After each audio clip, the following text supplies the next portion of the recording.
I want us to become brothers again like we used to be, and for us to find ourselves and bond with each other. Can we agree to that? Opinions vary. Welcome to Three Brothers Filmcast. I'm here with my brothers, Anders. And Aaron. My last name is the same as my brother's. And this month we're talking about David Fincher's The Killer, streaming on Netflix. And here we go. Like its meticulous assassin in a bucket hat, The Killer knows all the rules but appears unassuming. Yet for a film so wedded to the conventions of a subgenre, in this case the Hitman movie, why does The Killer feel different?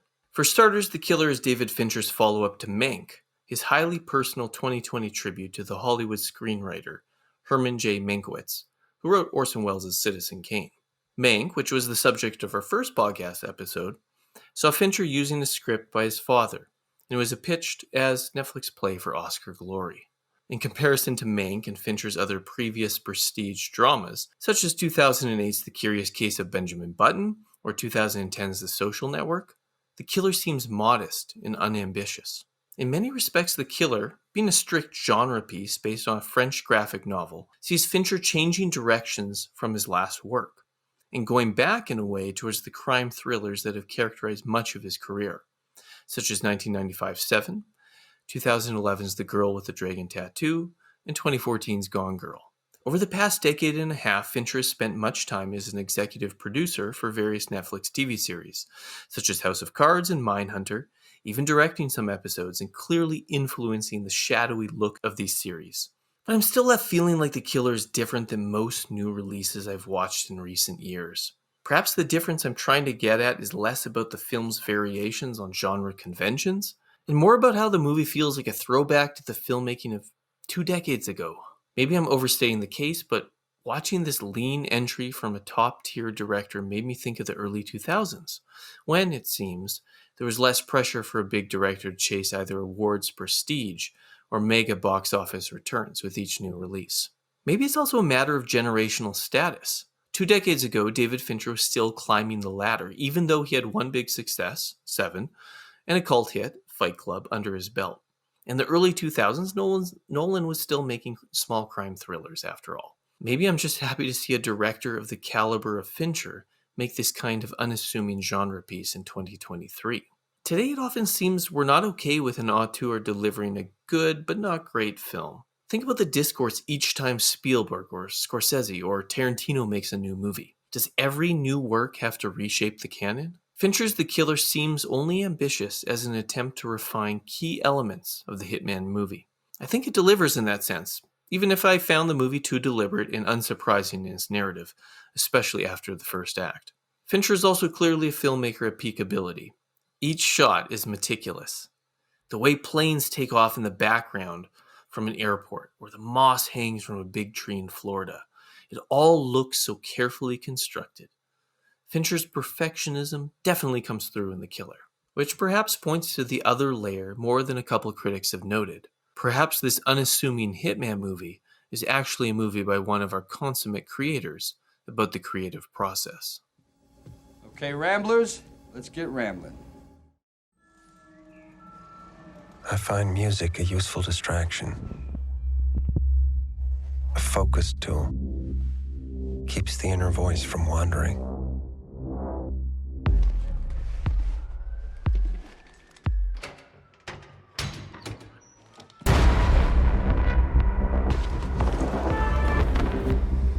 This is what it takes.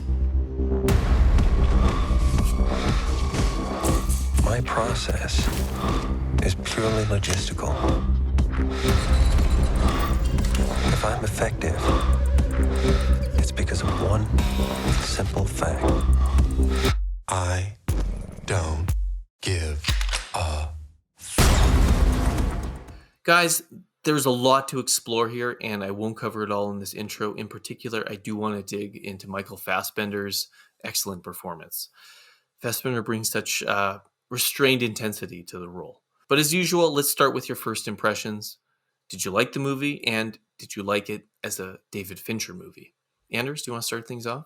Sure. I liked it a fair bit. I think it really does fit into a lot of Fincher's sort of auteur tendencies, as you noted in your keynote. I think his interest in process, right, it really comes through in this film, giving it that kind of sense.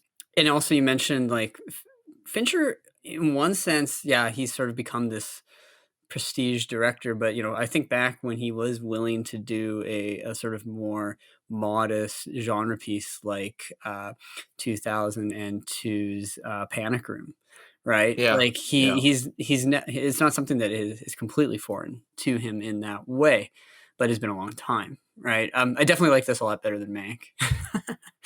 It was great to see Michael Fassbender back on the big screen as after taking, he hasn't really done much in the last few years, taking time off to pursue other things. But I liked The Killer. I don't know if I would go so far as to say it redefines or sharpens the hitman narrative so much, rather than I don't know if I got the impression that the film ultimately is interesting in that it's about this process. But what I kind of dug was that ultimately the killer he kind of sucks at his job. It's a film about somebody whose process thinks they have it all mapped out, thinks they know everything that's going to happen, and yet they keep messing up, so to speak. So I guess so. Like when I sat down to watch, let's dig I just into want to that explain later. My experience. But my experience of watching the film was one of about 20 minutes into the film. I was like, I'm not sure. So I guess my take was a little bit different than yours, where you say you kind of lost you in the second half of the film or the later bits. For me, after the first 20 minutes or so, it was kind of neat. This idea of patience and his sort of distanced voiceover. Kind of reminded me of like it's like I'm Jack's spleen Fight Club narration. Yeah, I am Jack's complete lack of surprise. But I was like, do we really need another film about a cool controlled hitman and how he's got everything like so precisely, and then the moment when everything goes wrong, and I was like, okay, now this is going to be interesting. Now we got something to make it a little bit different and take a different take on it. So overall, am I sensing like a modest? Like a modest. I don't think it's not. I don't think it's among Fincher's best. I don't think it's a failure by any mark. But and like you say, frankly, I enjoyed it a fair bit just because Fincher's such a pleasurable director to watch for me, because he's again so in control of a lot of things. And there wasn't really, it didn't feel like anything in the movie, it didn't overstay its welcome. It wasn't excessively long. It's crisp. And the crispness of both the cinematography and the sort of plot and the narrowness of it, I didn't mind at all. So it was enjoyable. I give it a thumbs up. Aaron? Yeah, I thought it was awesome. I went to see it in the theaters because it was highly favorable. Yeah, partially because I think Fincher is best when he's working in genre mode.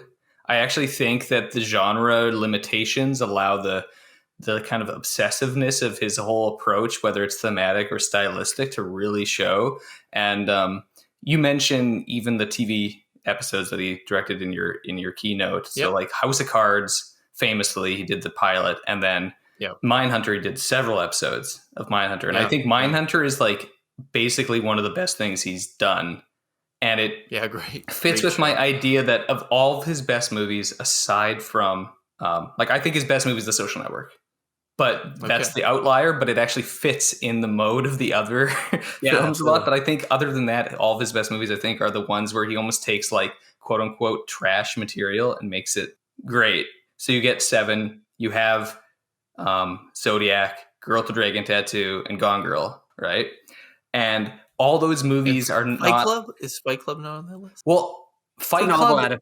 literary adaptation. Fight Club is kind of like Social Network in that it lives in that... It's that critical... It's like self-critical of its own process. And this movie does have a lot with Fight Club, with specifically the narration and the cynical approach to the whole thing, and how the movie... Like, we can get into this in a bit, but how the movie itself is a... commentary on like the transactional nature of modern world, how the fact that like nobody has personas, nobody has this, that. But I just think as a movie, like this is clearly Fincher's wheelhouse in terms of pacing, style, the type of performances that he wants to get out of actors really fits genre well. there's clear like neo-noir aspects to it. The narration is the most obvious of it, but also the whole like something goes wrong, and then you kind of essentially dig into the character's history by the cleaning up the mess, right? And that's a classic thing in noir, is like something goes wrong, and then okay, we're going to take a step back and we're going to go through what got this character to this spot, right? But basically, just like Mank is one of those movies that was handsomely made and like very interesting in aspects, but kind of doesn't really all work as a movie, despite having like individual great moments. And this movie was more of like, okay, please Fincher, just stick to this, because like this is just so much better. And I want to say, before we get into all the specifics digging in here, I liked something you said in your keynote, which is like, why do we expect our great auteurs to only produce great movies? Why can't they just make like good movies and we'd be happy about it? Yeah. And I was thinking about this because I saw Killers of the Flower Moon yesterday, and every single review I've read of it is essentially, wow, Scorsese makes another masterpiece. And I'm, to be fair, guilty of this too, like with Scorsese or with Nolan or with Spielberg, where it's like, wow, they just keep knocking it out with like amazing movies. But at the end of the day, if every movie the person has made over the past 15 years is like, this is the towering achievement of their career, it's like, they can't all be. And I'm not here to talk about all reshape and redefine. Yeah. And interestingly, though, the interesting thing I would say is that Fincher, compared with those other three that you mentioned, Scorsese, Spielberg, and Nolan, I think that he fits more into the traditional auteur as a director notion from like the sort of Andrew Sarris Notes on Auteur, film auteur, because he often doesn't write his own material. When he did with Mank, it wasn't, I thought it was actually not as good. He often does adapt. He didn't write Mank. Didn't his dad write Mank? Yeah, but it came on, right? Like it's a personal project. Yeah, very personal. Whereas a lot of the other films, you have different screenwriters, and he brings his own personal touch to it through that. And as you noted, right, like his elevation of so-called trash material, right, like that to me puts Fincher much more in like a Howard Hawks or a someone like of that mode, right? Not whereas Spielberg, Nolan, and Scorsese are much at this point they have a different relationship to a lot of the material that they adapt and stuff like that. So that's what makes also, I guess you want to get meta about the Killer, Fincher, he takes on a job. He's a professional and he does it well, and he lines up all the pieces, and things like that. Was Mank the botched hit? I don't know, but so I think there's something to that, and that I like that about Fincher, like that. Even his so-called lesser films, I think sometimes when he overreaches and he gets these big sort of Oscar bait films like Benjamin Button or Mank is where, to me, I'm like, I kind of like lose it, right? And I think the danger for some other people is that they want to like elevate. I've heard people say things like, "Oh, Panic Room is his best film," or like, I think the game. I think the game is very good. No, and I think the game is very good. I don't think it's his best, right? But we can appreciate those films for what he does with them. Yeah, and like I don't want to derail the whole conversation here and just talk over like auteurism in this modern moment, but it's partially a side effect of the polarization of how people think, right? Everything is either the best or the worst. It's nothing exists in the middle. And I think certain artists might fall into that a bit too, or play to it in even just the way that things are promoted. Like, again, I don't really want to talk about Killers of the Flower Moon here. I know you guys haven't seen it, but like that movie, even just the way it's projected is like, it's a late epic masterpiece and redefinition of the American like Western by Scorsese. And the whole, like everything, every interview, every review, it has this kind of like, oh, it's the grandmaster making his like final statement kind of thing, even though it's not going to be his last movie, right? Like, unless he tragically dies. And they've said that about every one of his movies for like years. Exactly. But also like Scorsese and Spielberg are older, right? Fincher's not as old as them. So they are more in their late career phase for sure. Of their like, I don't have anything to prove anymore, so I'm just going to make the things that are close to me. Like, so you take Scorsese and it's like Silence and The Irishman and now Killers of the Flower Moon are all clearly like just projects he's really passionate about. It's the commercial or the prestige stuff is like grafted onto it. Yes, with their length alone, he does not have to be concerned with commercial appeal. Yeah. But the thing that I love about something like The Killer and about Fincher's whole approach here seems to be like not taking the notion of a movie preciously. It's like he understands the entertainment aspect to it. It's why he's also like, oh, I like that it's on Netflix. Like, it's cool because people can watch it, and like I get my quality control compared to. He's like, people complain about Netflix, but compared to the other studios I've worked with, I've had a better experience with Netflix. So like, I'm not going to shit on them. It's sort of like we're talking about auteurism, and we're talking about, like, can you put out these sort of, it's almost like a modest auteur product, in the sense that like it's not it's not going for prestige, it's not going, and it's not being cultivated by critics and other people as sort of like a prestige work that's going to tell us so much about the filmmaker. It might have been the top movie on Letterboxd over the weekend, but it's not like a movie that seems to be made entirely for the Letterboxd contingent to like create some kind of narrative about it. It's not. I think it's one that actually might benefit from people discovering it over the holidays, over the next couple of months, when they want something new to watch, in that it doesn't seem crafted around the discourse per se. Yeah. And generating those kind of things, so I think that's a good thing.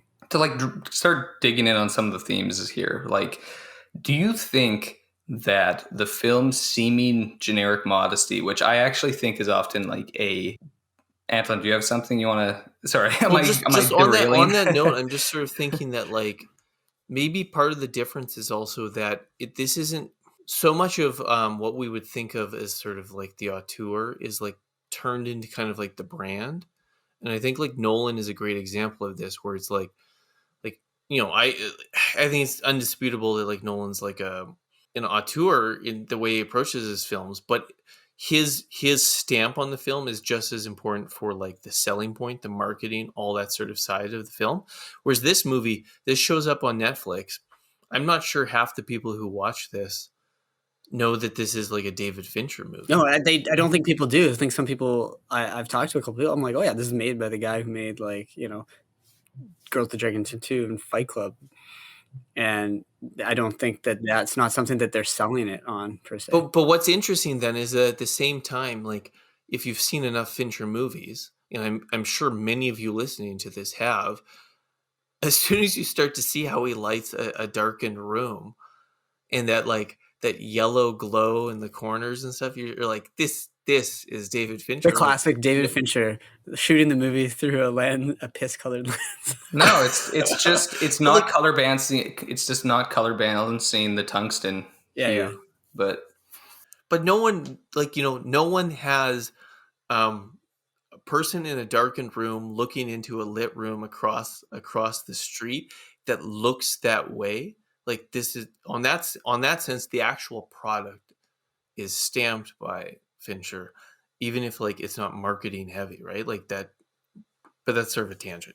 Anyway. No, I mean that kind of leads into it though, which is that I think Fincher, both the film as like what it's interested in, but also the film as like a product, as a work, has a kind of a cynicism to it about the entire project, that it floats kind of above the usual stuff that I think we get bogged down in with stories these days. And so I know for a fact that this cynicism turns certain people off from this movie, because this is a movie that like, it's kind of billed as a revenge thriller.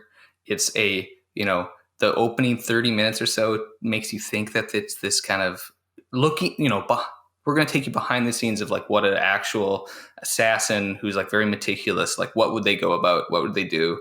What does the life of a hitman actually entail? And it's very boring, but it's very like patterned and very like, he's got his little Apple Watch, smartwatch or whatever that keeps him like, his blood pressure and the time, and he's checking in every 30 minutes and like waking up and napping and eating a bit of food and then like doing his routines and stuff. So you have this idea that there's like some kind of prurient drive to it, but it's not. It's actually a movie about a guy, as Anders kind of has alluded, about a guy who like kind of sucks at his job, but also a guy who is seemingly out for revenge here, right? Because the job gets botched, and then the the person who hires him out hires subcontractors to clean up his mess, which means kill him and all the people associated with him. As like an insurance clause. Yeah. And then he fights his way back. We find like, we go to the Dominican, and then like his girlfriend who lives there on his compound has been like brutally hurt. And then that like, leads him to find the two people that did that. But he's not actually doing it because he's like emotionally invested in that. It's that he's so disconnected from normal human reality through his routines that he's now had that upset, and he has to reestablish the like disconnection. Like his upset at seeing his home is partially the fact his home, like all the cigarettes, right? He comes to the fence of the gate. He's going to be going into his compound in Dominican, and he like, sees, does he notice that somebody's been here? Yeah, he But notices somebody's been there by all the cigarettes, but it's more of like somebody has punctured my reality that I've created. That's the issue here. It's not that my girlfriend has been possibly killed. It's like that's a little bit a part of that, but it's the whole here is the idea of he's created his process, and his process has been spoiled, which is proven by let's jump forward a bit. By the end of the film, right? He doesn't get revenge on the guy who actually put it all in action. He doesn't care because now he realizes that it's been reestablished. His power over the situation, his control, has been reestablished by the fact that he can hang this over the head. So he has no reason, because he has no actual emotional investment in the revenge. He just wants to get back to the equilibrium. Okay, well, what is it exactly I can do for you? I came to show you how easily one might get to you, Mr. Claiborne. And to ask, do you and I have a problem? Do we? A problem? No, of course not. So the motivation is, you said the word, is control. So it's the reestablishment of control over his entire situation, his entire life. But that's why he has this profession. He has control over everything, literally life and death. That's like the whole thing with this character. Yeah. There's no personality. He has a million passports with hilarious names, and like he lives in like rental cars and rental trucks and airports, and like showers in airport lounges, and like this guy doesn't actually have a life, but he doesn't want one. And I think Fincher, weirdly enough, is like kind of a director who doesn't want to be. He's played the game enough, but I don't think he wants to be a guy who's like chasing prestige or the discourse or the applause of the online crowd. I think he's just like interested in his stuff. And it goes almost back to his music video days when he had a bit of that punk attitude of like, I don't care about your like stuff. I just do what I want.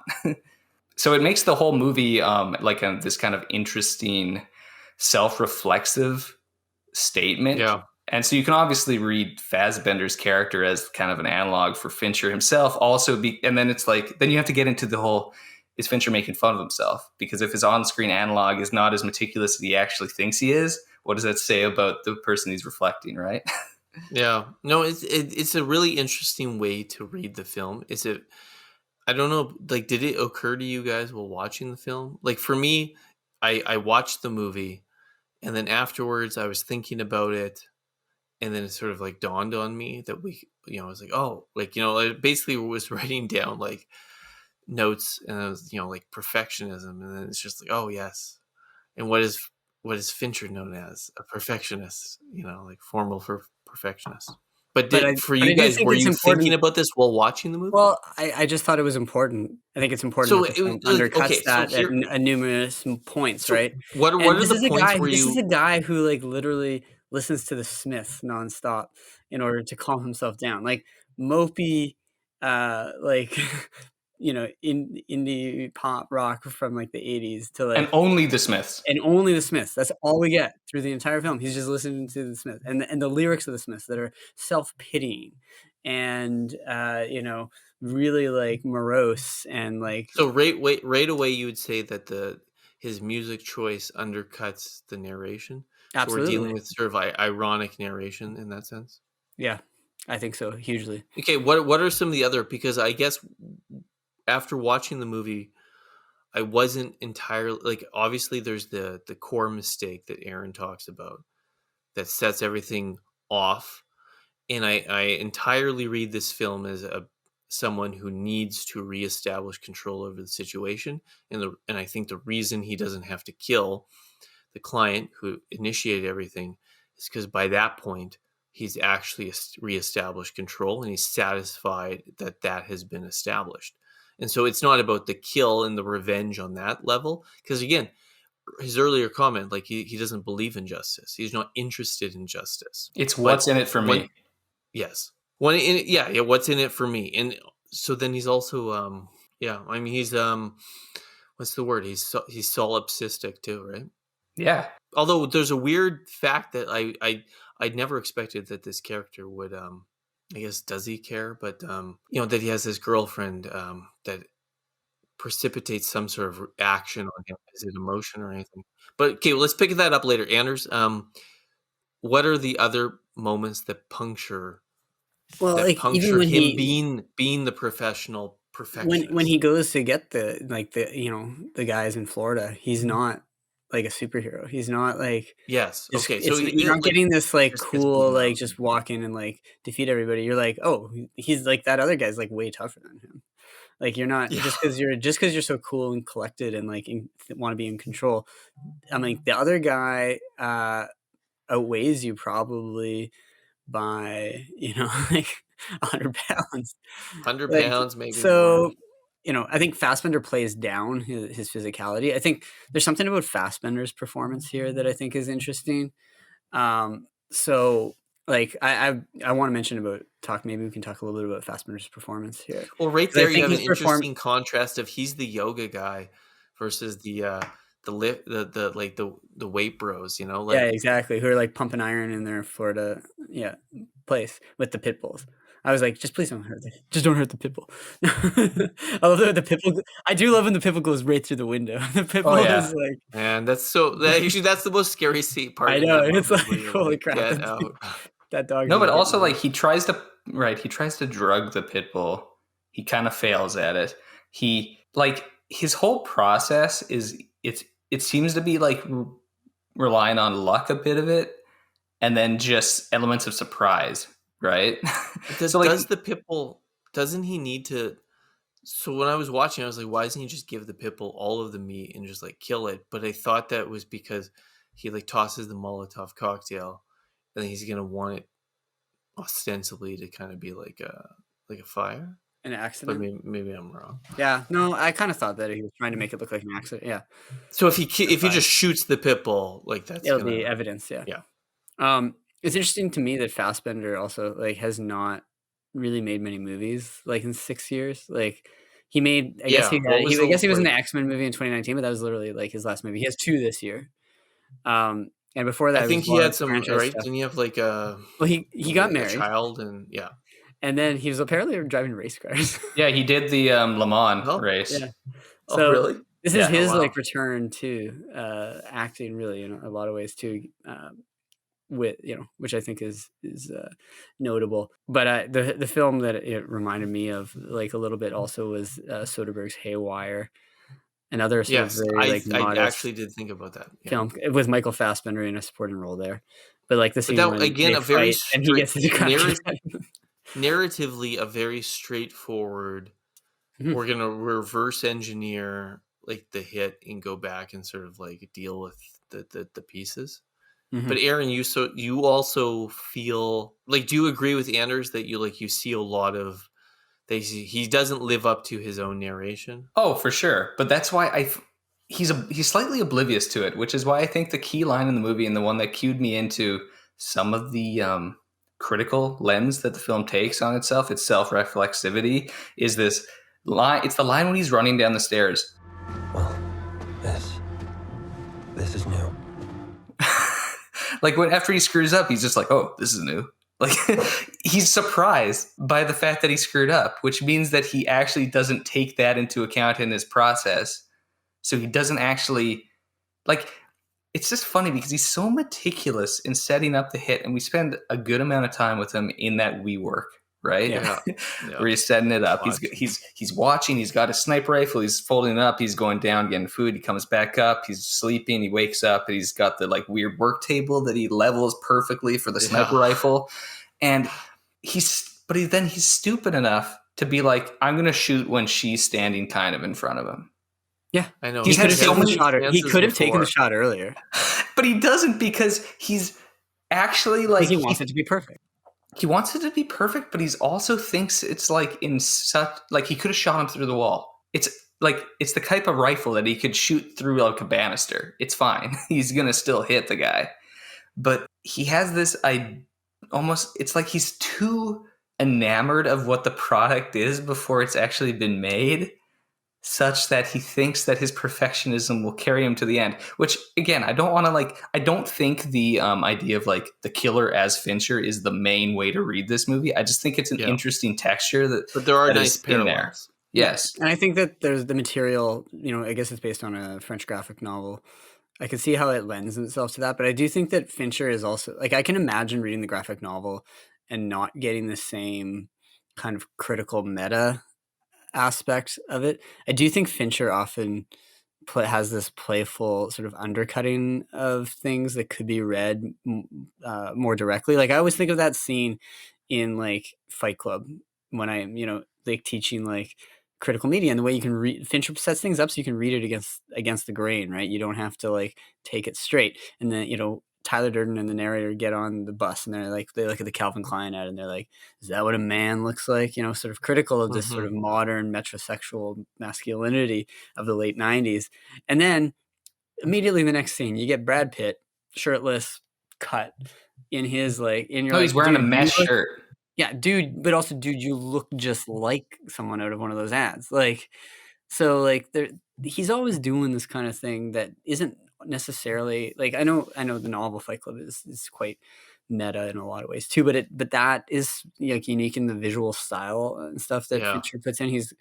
You don't always have to get it. You can read it kind of straight. You can still appreciate it, but like there's something there to sort of criticize and just get us to pause and say, like, isn't it funny how we like to watch these movies about like hitmen who are so like good at their jobs? It's like, but actually, like, a lot of the people who get involved in this stuff, like the clients, they like are just kind of like silly people. I was very new to this kind of thing. When's the last time you watched a movie that had narration like this, plus narration that you can read potentially against the grain at times? I was actually trying to think about that, and I was like, I actually hadn't seen that in a movie. I don't think I've actually seen or heard that in a movie in a while. And so on that level, it's like I kind of appreciate that. I think your comment about when's the last time you heard narration like this? Like, obviously the thing, because it's Fincher, I thought of Fight Club, and Fight Club is useful there because the narrator, that's literally his character, the narrator, who is Tyler Durden, the same person. Well, this movie is another of those, the killer. The killer. No, Fight Club. But so he's the narrator, and he is essentially like, he's much more pathetic than the killer is, right? But both characters are almost trying to convince you of their impressiveness through the narration, right? Yeah, like how the narrator has this perfect apartment. It's a bit pathetic. And the killer, the thing that cues into why we shouldn't be so impressed with his actual process, right? He repeats things constantly. And he repeats things not because it's like, it's important and this is the code I live by. It's more of like, I have to remind myself of this is the way to do it. It's like a guy who's been listening to like an audio podcast of like how to be a good killer. And it's like, okay, I do this, and then I do that, and then I do that, and I don't do this. Like, it's like he's reciting his mantra. Right? And guys who recite their mantra are people who need to remind themselves to do something they don't do, right? Like, naturally. He's not that person. I'm sorry, the killer ain't Jeff Costello from Le Samurai. No, exactly. But even Le Samurai, he like screws up too because he cares. Because he cares. That's the thing. Because he cares, not because he's detached. Yeah, he's so good at being detached. The killer is more like the narrator before his whole transformation. I think he is all surfaces. He is all like, he cares about how he looks. He cares about how the music he listens to and how he does this thing. But he wants you to think he doesn't care, right? He models himself after the German tourist because nobody cares about that. But he kind of looks like some contemporary hipster dude. So it's like, How do you read that? I mean, he's trying to who's he trying to convince here? He's trying to convince himself. Well, that's the thing why the narration. So a lot of people don't like narration, right? But narration's so key to noir. If it's done well. Yeah, for sure. And noir, so the narration is key because it's a plea to us, right? It's the character directly attempting to convince us of something, like in some way or the other, the character is aware that there's somebody witnessing this story and is like actively putting on a show.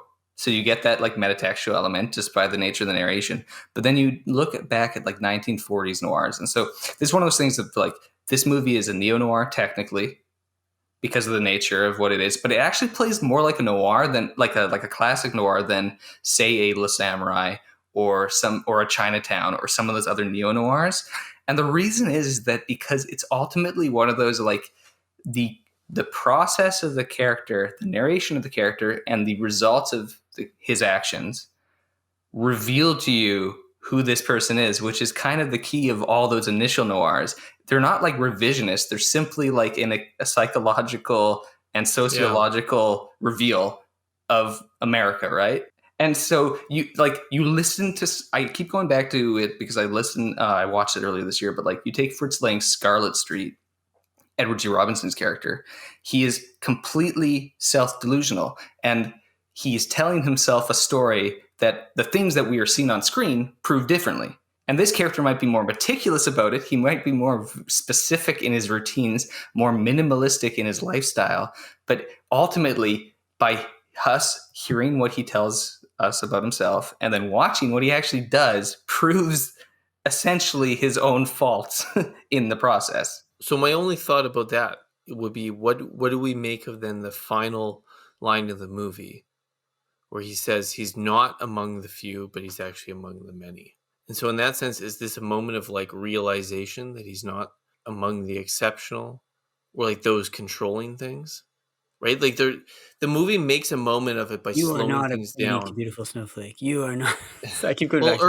Earlier in the film, right, he makes a point that like, history is controlled by the few, controlling the many. And at the end of the movie, he's like, but I forget the exact phrasing of it. Maybe you're just like me. One of the many. And so he associates with the many. But so is this a sense of that ultimately, realization? Or is it? That's my question. Is it a moment of know. realization that he realizes that he's not actually one of the people in control, right? Like he's not running the cards on the table in the game of life, or like I'm just, based on what you said, Aaron, I'm just sort of curious how as a critique of the modern world, I mean, like, is it a realization that you can have everything perfectly lined up, you can do everything right, but ultimately at the end of the day, if you're the one getting a paycheck rather than writing the paycheck, you aren't one of the few. You are one of the many. I mean, yeah. Is it that, or is it? But like, is it a realization, or is it a admission or confession? Like, is it just he's finally being honest with us for the first time in the movie? Because again, we have seen him not kill the client. Therefore, we know what he's actually all about now. And he has to admit that the whole thing is just his means of having control in a world where he is not one of the few who actually has control, right? Yeah.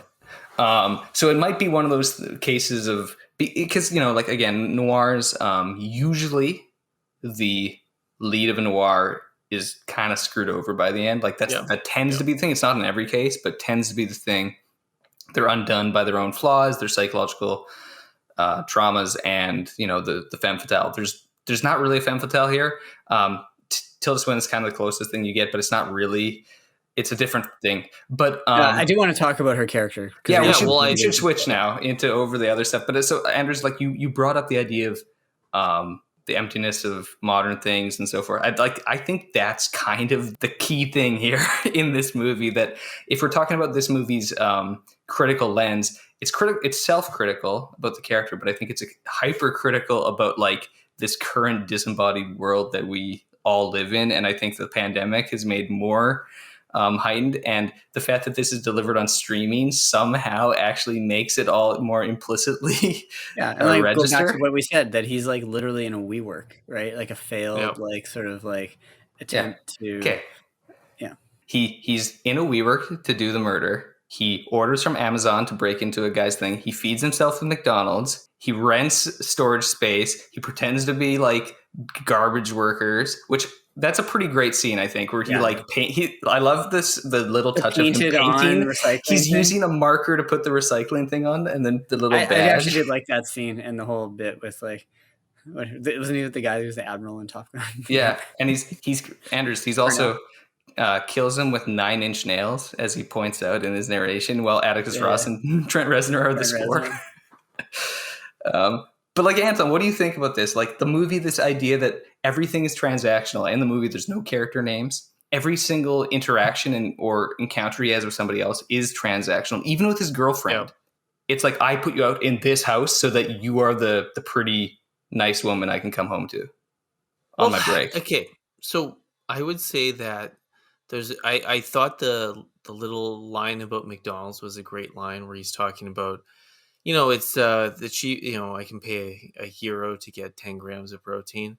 Like, it's so mechanical and transactional that I thought that was a brilliant way to assess the value of McDonald's. It's also the guy, he does yoga. Doesn't he take the bun off? He's eating keto. He's like, well, I think he takes the bottom bun off. Okay. Yeah. But I just noticed that he was just eating like the meat.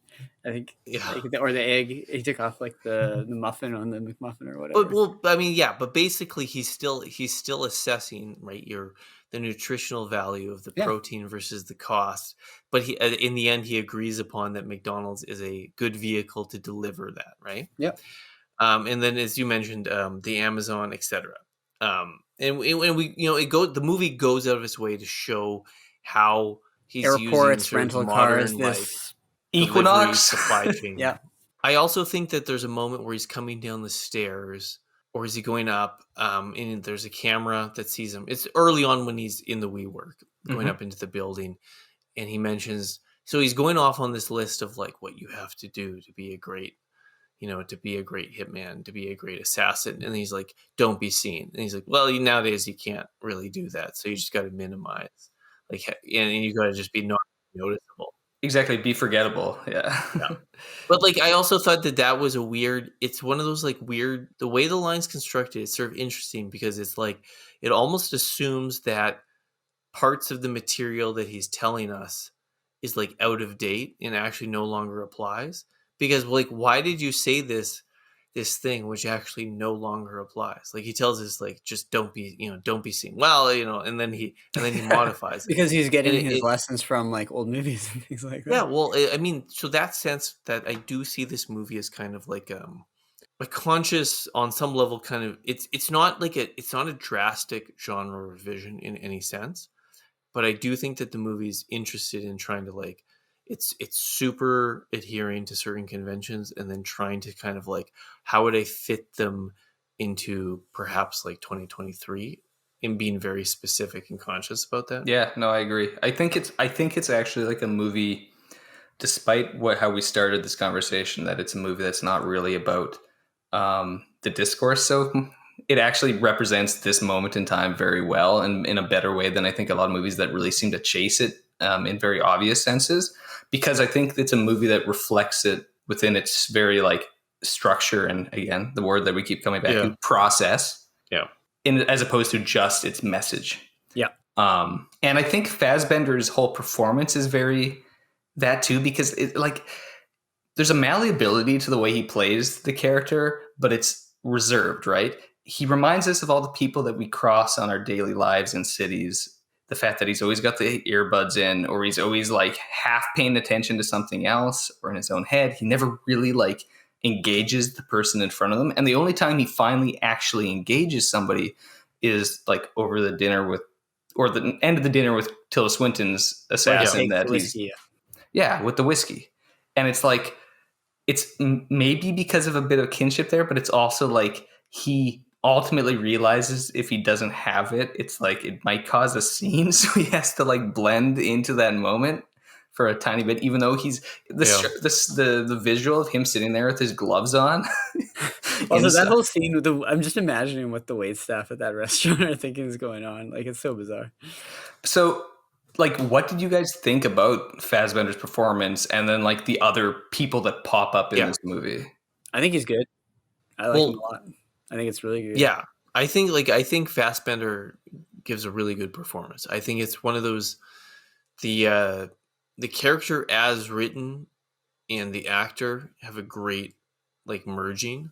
And so it's the kind of performance where you have to give a lot of credit, I think, to the casting. Like I think it was very smart that they picked Fassbender. And then I was very pleased with him in the role. He does have a certain, I'm trying to think of other people who could be this character. And there's something about his physicality, combined with he exudes sort of partly like being Magneto and other things, like he exudes sort of an intelligence and a control of a situation, a physicality that's like, he has a lot of ability, but he's not like a big guy. He's sort of lithe and powerful, but slimmer. And then also, he just can he can look. He's one of those actors who can look and convey a lot of intensity with minimal dialogue. So I just thought he was well cast, and I was happy to see him back. I thought overall, in terms of the supporting performances, I kind of thought that a lot of movies like this would actually have a bigger roster of supporting performances for all the different roles. And I personally thought that Charles Parnell as the lawyer was good. I didn't love Tilda Swinton as the expert that he encounters at the end. I kind of found that whole scene a little bit lackluster, and I felt like I would have appreciated most movies like this would maybe have one or two more like recognizable character actors in a few more performances, but maybe there's some reason for that. I don't know. What do you think? I thought Tilda Swinton was good in the role. I thought. Do you believe her as as in retired and right? She's out of the game. She's older, right?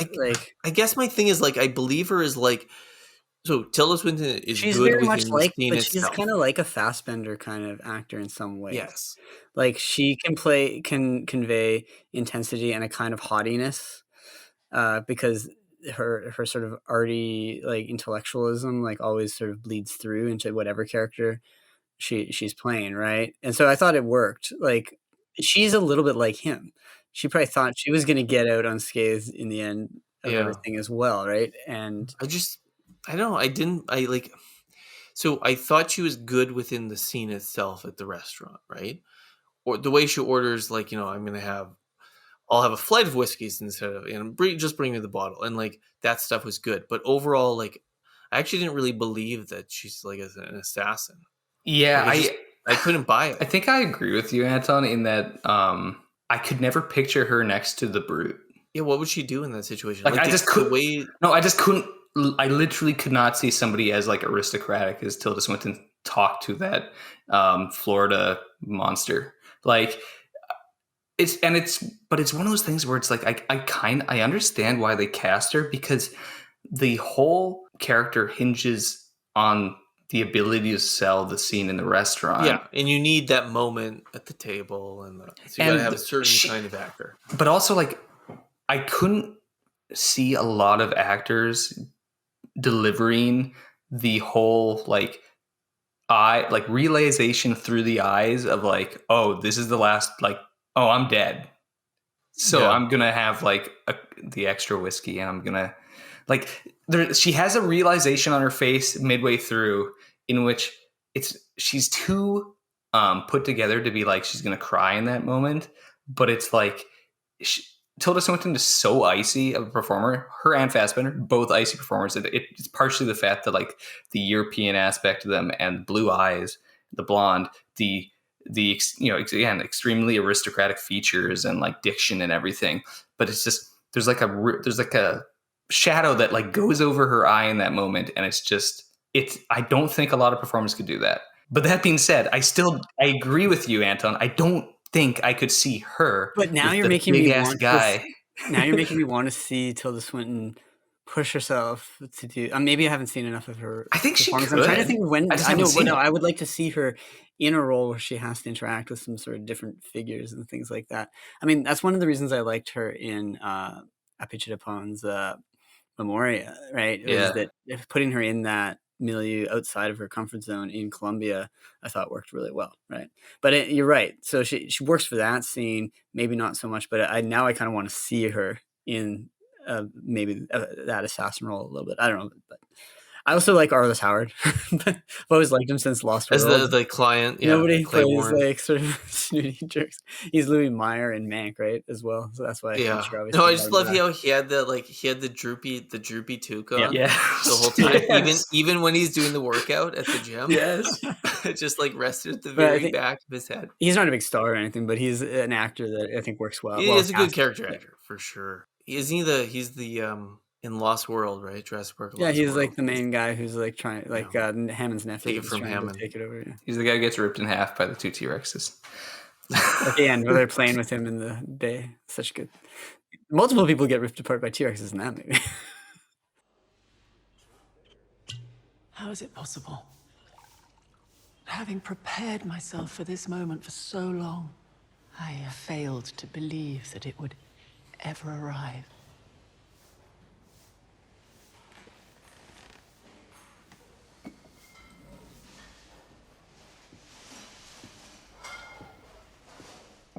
How are we? We're done. Before we wrap things up, I want to bring up the fight. It's awesome. The brawl. Yeah, no, it's awesome. And I so after that, for me, is one of the highlights of the movie. And it was one of these like on-screen brawls, fights that reminded me.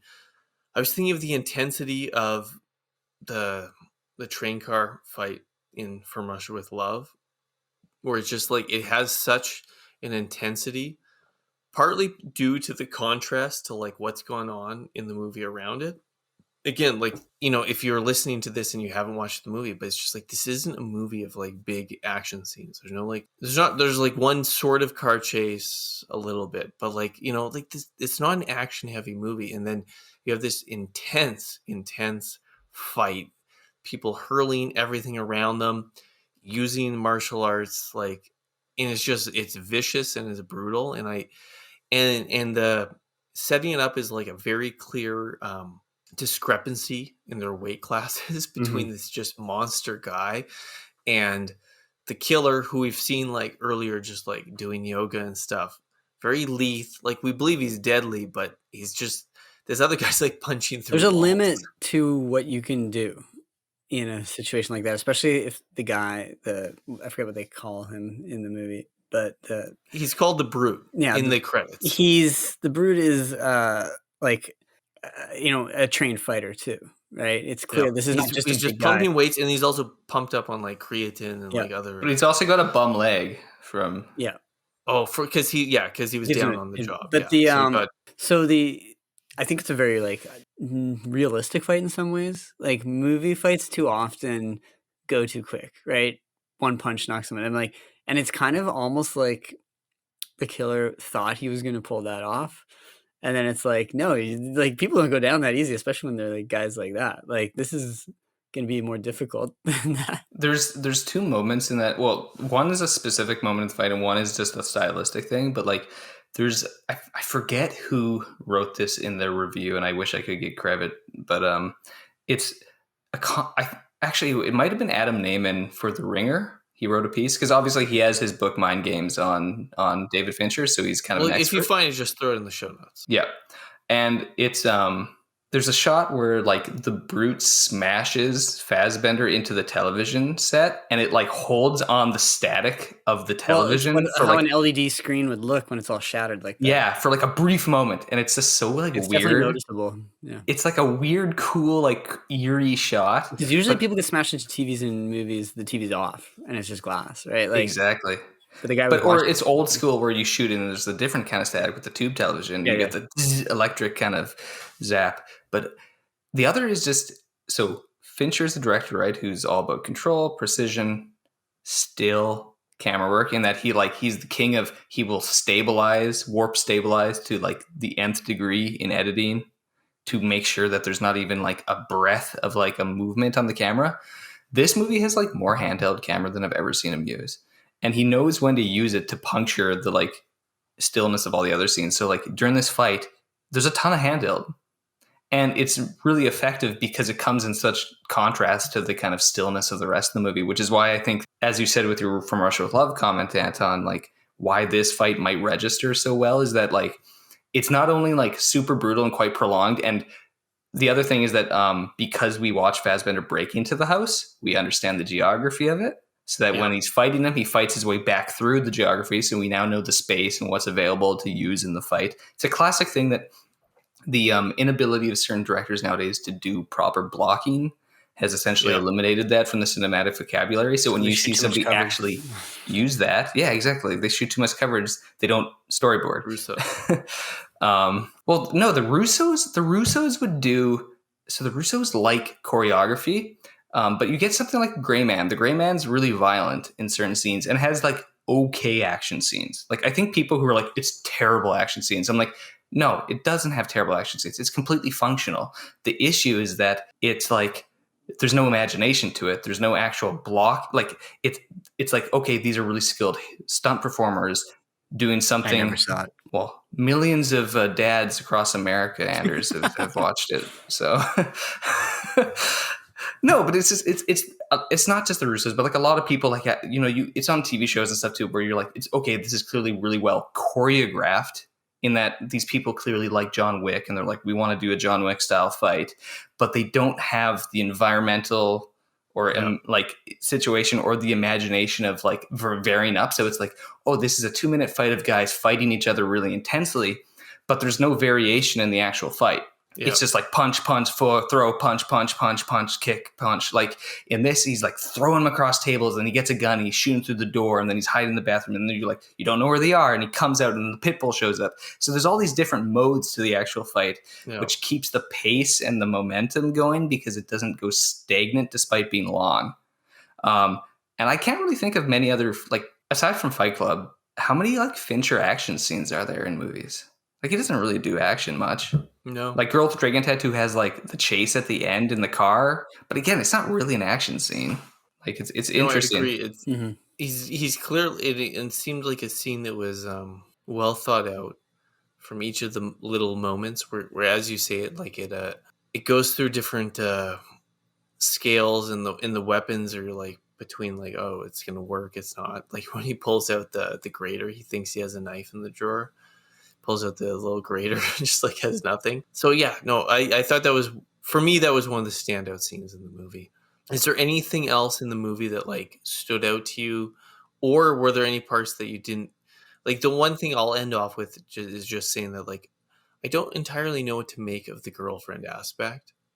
I guess I don't entirely think of her as perfunctory, like you guys seem to have suggested. There seems to be he seems to actually care about her, because we don't see her as like this sort of like eye candy type thing. True.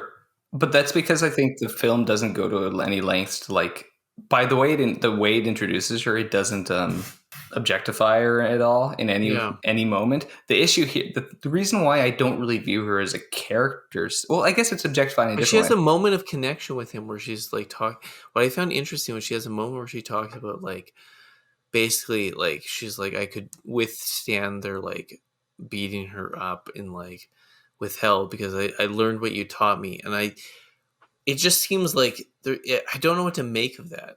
Like it seems I like have to think about that further. Yeah. I mean, maybe I'm being too like reductive, but I just think the fact that it's the Dominican, the fact that she's not white and he is, the fact that she is literally like the trophy girlfriend in the mansion. There's something like, again, transactional that happening there, in that you can tell that like she's poor and there's a chance to be rich, and like I'm there's reading not a between the judgment lines on of the it. character. Yeah, it's just an observation about more the way he interacts with human beings. Yes, this is one of those. So I don't want to go along on this or anything, but like there's a classic thing when you're constructing specifically stories kind of like this that are centered around one character, and they always do it when they're doing like kind of a world story thing, is that you essentially draw a circle around the main character and you just draw lines out to all the other characters and define how those characters are just actually revealing an aspect of the main character. They're not really characters. And that's kind of how I feel this movie is that every character is just revealing something about and yet, the killer, and they're not really characters. Yeah, but this is something that does happen in an awful lot of movies. It's something happens in a lot of TV shows. I'm like, I've probably mentioned it before on the podcast or somewhere, like that there is these characters have no life off of the screen. They don't exist as people other than what they need to do to tell you for this movie. And that's not the feeling that I always get from other movies. Whereas I agree that narratively we don't learn anything about anyone that doesn't connect to the killer, because that's the focus of the film. But I nonetheless believe that these people may have had, I mean, most of them have some other life like that exists. Even the way his like the lawyer, even the way his life in the Dominican is built up. Like I wasn't necessarily expecting that he'd have that sort of a home, and that, yeah. It's amazing how physically exhausting it can be to do nothing.